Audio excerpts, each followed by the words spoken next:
scope document is the most important thing. Now, there are different stakeholders in terms of the owner. Let's take a house again.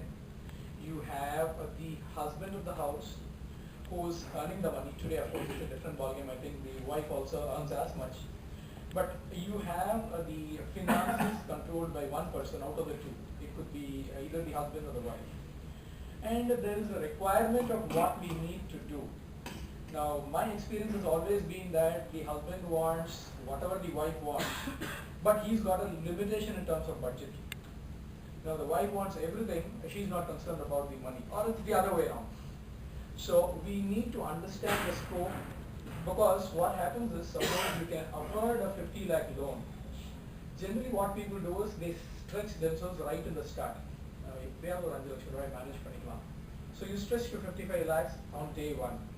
Now, what generally happens is when you go towards the completion stage of the project, you go to a tile shop. You have initially budgeted 70 rupees a square foot tile. Now, you are extremely impressed with a 100 rupee tile. So, this 30 rupees may look very small, but on a 4,000 square feet, 30 rupees, we're talking of 1.2 lakhs. So, this is called as a scope creep. This is where generally most of the people really land into trouble at the end. The cash flow is always very good at the start because you have your reserves, the bank also gives you a loan. But at some point in time, you get stuck. So it is the duty of a project manager to keep on flagging the client that he is stretching himself, is overstretching himself. It may not be appreciated by the clients at some point in time because there's an emotion running. It is hurting the person's ego. But I think it is still the job of the project manager to explain to him that he is going overboard. So this is called as the scope. You need to clearly get the scope in place. The next part of his whole process is the pre-construction stage. Now, pre-construction stage is where you decide how and where you're going to construct. And this is a very, very gray area where you are trying to get the approval for your buildings. This is where time comes into play and cost comes into play. Nobody has got a direct control over getting approvals. Government has got certain norms. And all of us understand and appreciate that in anything that we do, there's a speed money component to it. And the speed money is definitely not, very clearly mentioned. It's a very, very gray area. So the pre-construction stage has got two problems. One is the time.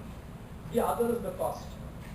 Though there's nothing but quality, but the time and cost has a direct bearing on the overall completion of a project.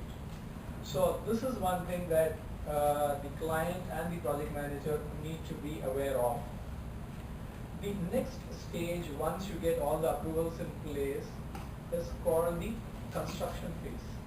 This is generally the easy part because you have more or less already conceptualized everything. So once you have the budget in place and all your drawings in place, then getting the construction goes on. Now here is where quality comes into play. If you want quality and you want the best possible cost, then you will have to compromise on time. Time, what happens is, the efficiency graph is, there's an optimum speed at which something can happen. The moment you try to push that, then there is a fall in quality. If you want to achieve the same quality, you start putting in more people, more resources. Then it has a direct bearing on cost.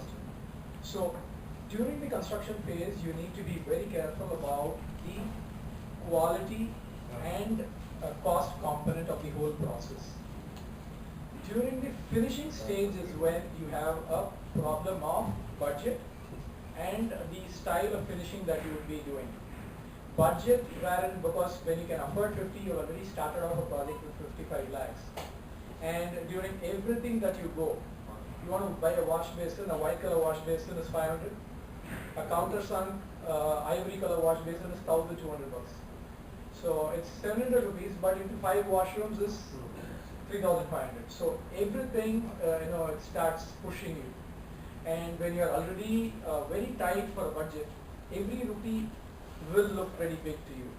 So if you can plan this component of your construction phase, then things are under control. Again, a project manager has a very important role in this.